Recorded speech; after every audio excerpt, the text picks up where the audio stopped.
Okay, now let's look at this question. This question says that a particle is projected with 10 meter per second perpendicular to the inclined plane, and the angle of inclination is 30 degrees. We have to find the range of this projectile along the inclination.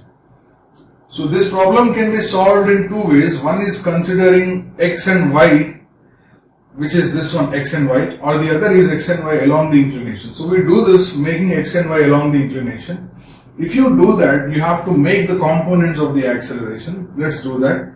The acceleration due to gravity is acting vertically downwards. We know that this is ground. We make g into two components. One is parallel to the inclination and the other is perpendicular to the inclination.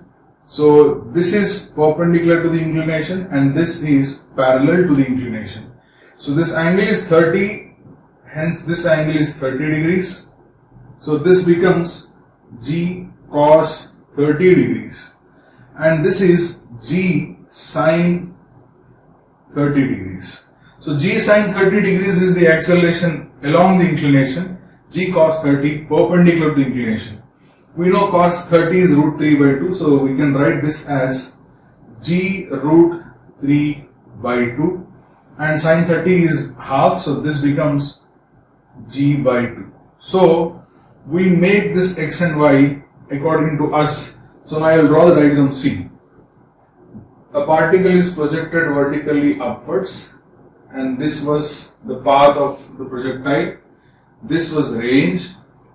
Our x-axis was this one and this was the y-axis.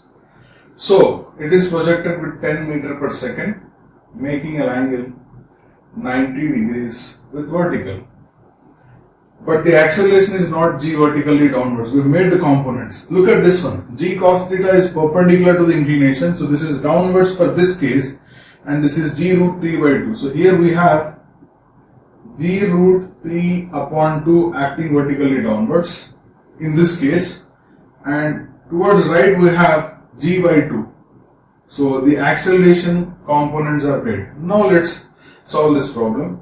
It is very simple. When it reaches this point, y, vertical displacement, becomes 0. So we'll find the time taken to reach this point, that is a point on the inclined plane. We'll write the equation for displacement of y. So y is equal to, s is equal to ut plus half a t square. We can use that because a is constant. U is initial velocity, which is already along y direction. So we can write 10t.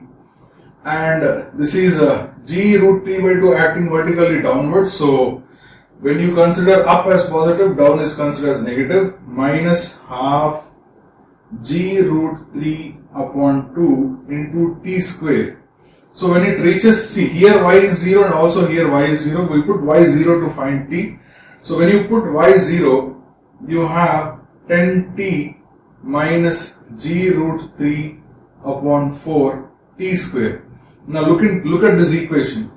So in this equation, see, we can consider g as 10 meter per second square.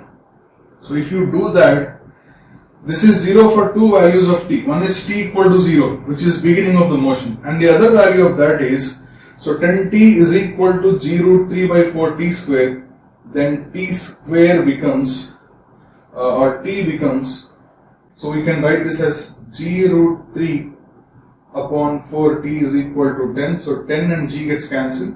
The value of t is 4 upon root 3.